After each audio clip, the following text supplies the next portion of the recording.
it's a Tuesday night travel for the Mariners coming up on Tuesday as we try and bounce back from the loss to Stockport when we take the trip to the Cowley brothers' Colchester.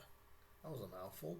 I find these next two fixtures that we've got quite fascinating. These were the last two games of Paul Hurst's reign, which we lost both.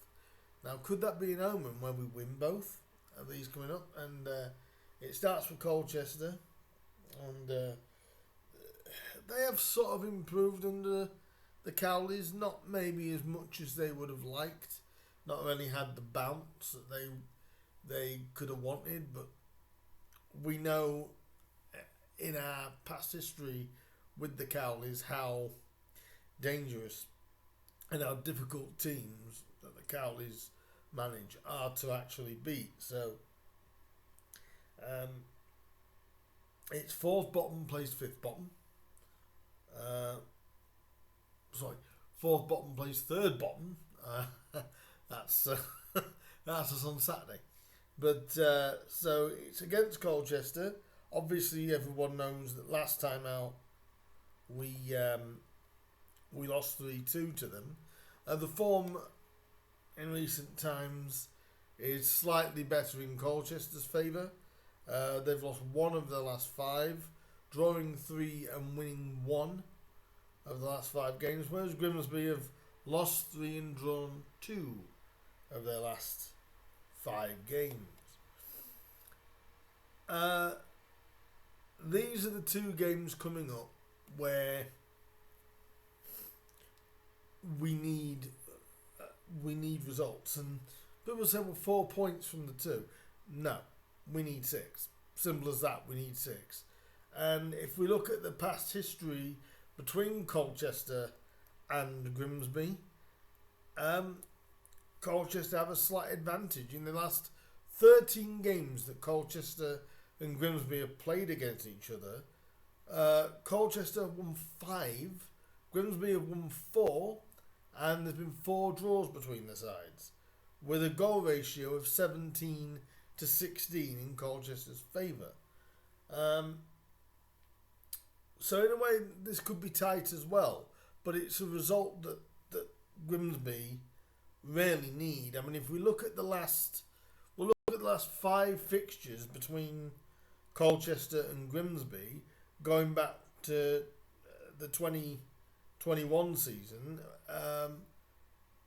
and we look at December of 2020, Colchester at Colchester got a 2-1 win, and then in the March of 2021 we got a 0-0 draw at Blundell Park.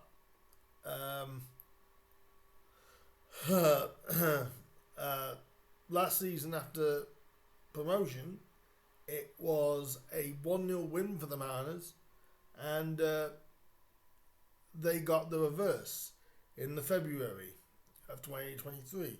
This year, 1-0.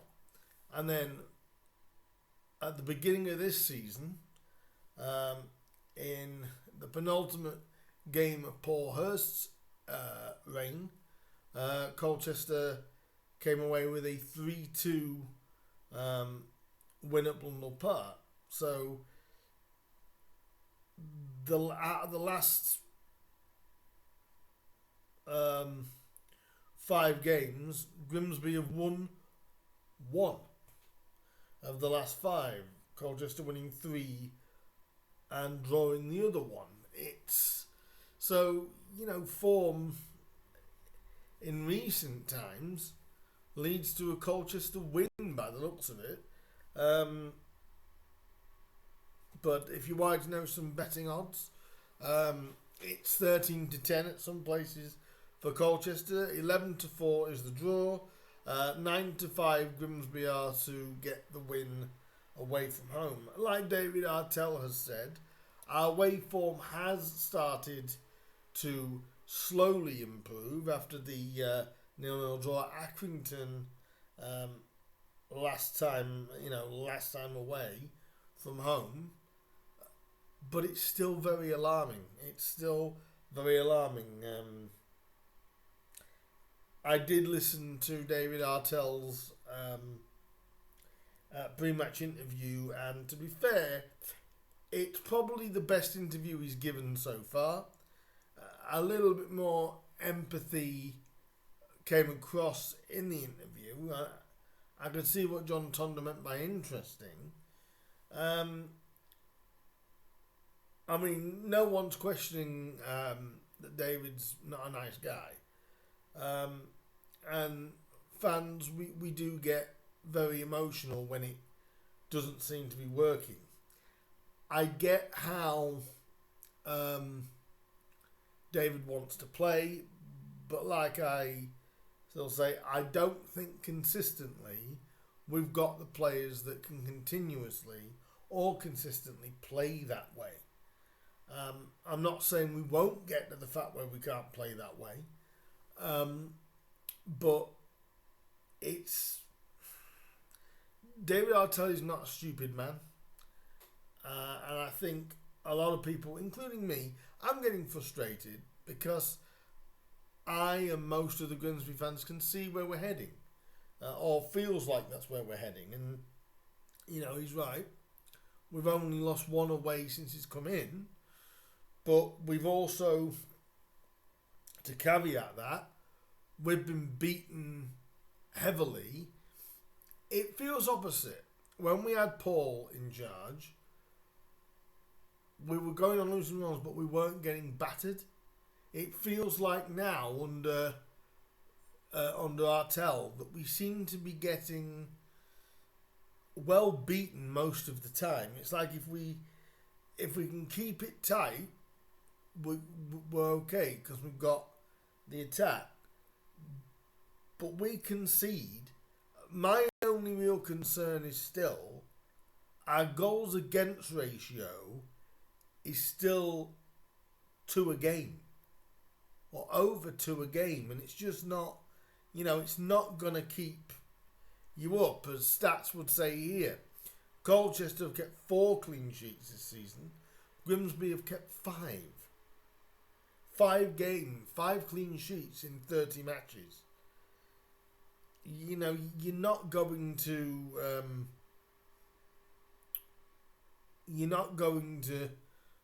win many games with only 5 clean sheets. 6 is the longest run without a win for Colchester. 5 for Grimsby, which I think is this one. Longest run without a loss is 6 for Grimsby and 4 for Colchester. Longest winning run, 1. I mean, this is the bit where the players. He did say something good in his press conference. He said, "We need to give the fans something to cheer about." I don't believe he, because there was rumours about, was he having to go at the home fans? No, I don't believe he was doing that, but I did say he came across, especially in his last interview, he came across as a little bit delusional. He just sounded like that to me, but listening to the interview that he did with John Tonder earlier today, he's also quite level-headed as well. But if there's one thing we know, us football fans, we're not. But we're bound to be alarmed. It's like when he said, he was asked today about, the game being a relegation game. And I liked a little bit of back and forth between John and David, because John said, well, while we're in the situation that we're in, I'm going to keep asking you about it. And David said, no, I totally understand. Of course you are. We're in that position. So, of course, when you've got 4th bottom playing 3rd bottom, of course it's going to be like a relegation 6-pointer. And it is really a relegation 6-pointer. I think if any of the two sides can pick up next 2 wins, I think very easily they could be safe, actually. it's looking like that. But if we look down a few more stats before we go any further, matches with under two and a quarter goals is 12 for Colchester and 13 for the Mariners. Matches with over is 19 for Colchester and 17 for Grimsby, and that's one of our biggest issues. But 1.4 goals a game we score, but it's 1.8, which is roughly about what I thought. About 2 goals a game Town are conceding. In fact, it's a 0.0% less, I should say, than Colchester. We've failed to score only 6 times in the league this year. Colchester is 7. So when you look at that again, it proves my point when I've said in previous previews that our issue is not scoring. Our issue is the fact that we concede so many. And with a 1.8 goals against ratio, that's only a 2 goal a game ratio. That has to come down just to stop any real worry of relegation. And so when you're looking at all these stats between Colchester and us, there isn't a lot between the sides. Their biggest defeat is a 5-0 defeat. Our biggest defeat was obviously the 6-1 at home to Walsall, which still stings to this day, to be honest. We've had 1 comeback win, they've had 2. Joe Taylor is their top goal scorer. Danny Rose is ours. Again, still class him as the workhorse, because that's what Danny is. He didn't have very much after the couple of early chances he had in the game at the weekend, but he'll work his butt off for us, and we know he will. He'll work his arse off for us. So if we go and we look at the league position of the two sides, there's third bottom Colchester. They're on 29 points from 31 games. We're on 29 points from 30 games. Literally is only goal difference that is keeping us apart. They basically have conceded 5 more goals than we have. We've both scored 42 goals. And it just feels at the minute like, we're 7 points off relegation. Either one team's going to be 10 points from it, or it could be 8 points. Depending on the other results as well, if Sutton and Forest Green both lose.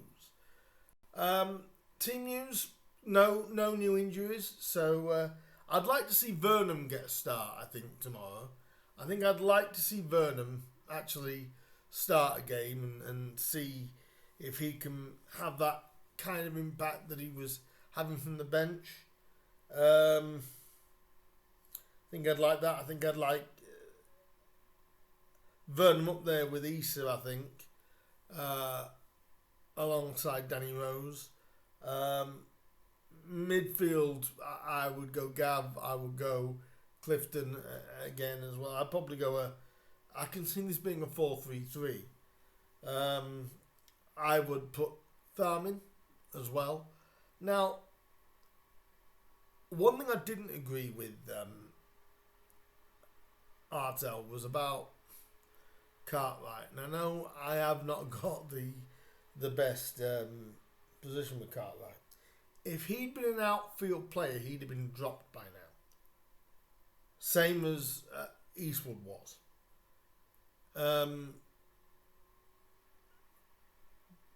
But I look at it and go, I'd put Eastwood in this, see what Eastwood could do. He won't. I think he will go Cartwright.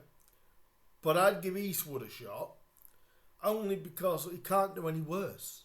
And plus it might, for the fans that maybe aren't the biggest fan of Harvey's right now, it might just help them alleviate something from him. But there's obviously going to be tension going into this. I think Artell spoke very well, better than he did on Saturday, in truth. He kind of explained himself a lot better, but I still don't think consistently we've got the players to be able to play the way that he wants to. Now, he says the lads can play the way that he wants to. I agree with you, just don't want to lump it up for the sake of it. But you need to understand that if they see us playing that way, all they're going to do is press us. It's all they're going to do. So I think we've got to vary up the way we play a little bit. But mainly, going to the midfield, we need to keep the ball moving. And that's what we don't do enough. And that's why Stockport, with a good press they had, that's what I think their manager meant by set traps.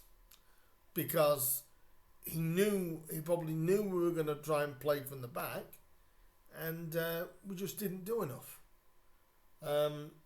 So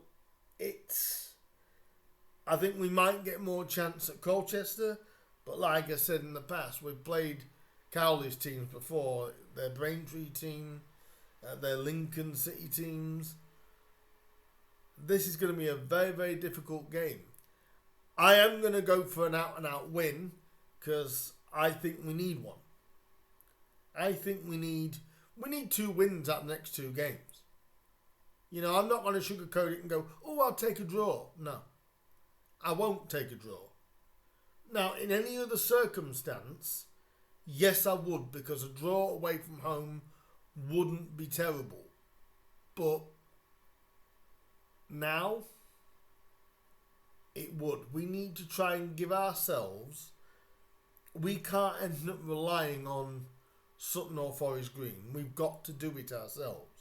And these 2 games coming up, Colchester, and then when I do the preview for Doncaster Saturday, we get these 2 wins, I'll be point blank. We'll survive. We don't win these 2 games, it's brace yourself. Because my God, is it going to be a long 14 games after that to try and keep our position. Now that's how crucial this game with Colchester is, and the one on Saturday is. There's a team directly below us, which is tomorrow, and the team directly above us on Saturday. So it's plain and simple. It's win these 2 games. And then everything won't be perfect, but it'll look a lot more comfortable than what it already does. You can't rely on the bottom sides to keep slipping up, because at the minute that's what we're doing. Colchester have won 8 games all season. We've only won 6. And between them, Sutton and Forest Green have only won 4. So they've only won 2 less games than us. You can't really be relying on the bottom 2. And plus, we've got the bottom 2. This is why I call this month such an important month to 6 weeks. If we're still in the same position we're in the middle of March, that's why I said the end of this month, we're in trouble. We are now already, but we'll be even more in trouble. So my thought is go with an attacking lineup, and I would say go for it in these next 2 games. But try and close up the defence a little bit. You can't be scoring 3, 4, 5 a game if you're going to be conceding 2 or 3 a game. You need to start showing it up. So we'll see how it goes. Leave me what you think the team will be down below and what you think. Have you heard Artel's pre-match interview with John Tonda? What's your opinion? Where do you think we are? Would you take 4 points from these next 2 games, or would you, like me, want both wins? I think we need both wins. I think we need both wins just to alleviate the pressure. Because I do think if we can win these next 2 games, I highly doubt Forest Green and Sutton are going to win that many more this year. But we cannot hold our breath and hope. We've got to do our job, not have to rely on Sutton and Forest Green to stay on their bad run. Because only one of them have got to start picking results up, and we're dropping points, especially against teams around us. And people are going to be thinking, so these next 2 games especially are really important, and they're wins that we need to get. So leave me your team thoughts, what you think will happen. If you've heard Artel's interview, let me know what you thought. I thought he came across better than he definitely did on Saturday. But at the moment, I'm still, I'm neither one way nor the other. The way he can make you believe is by getting results. So leave me your opinion on Artel's thoughts and what you think will happen during the game. And if you are going to Colchester Tuesday night this half term, I'm sure we'll take about 400 as we usually do, between 250 and 400, I'm sure. Do enjoy it. I know it's very hard to say enjoy at the moment. How can you enjoy when you fall bottom?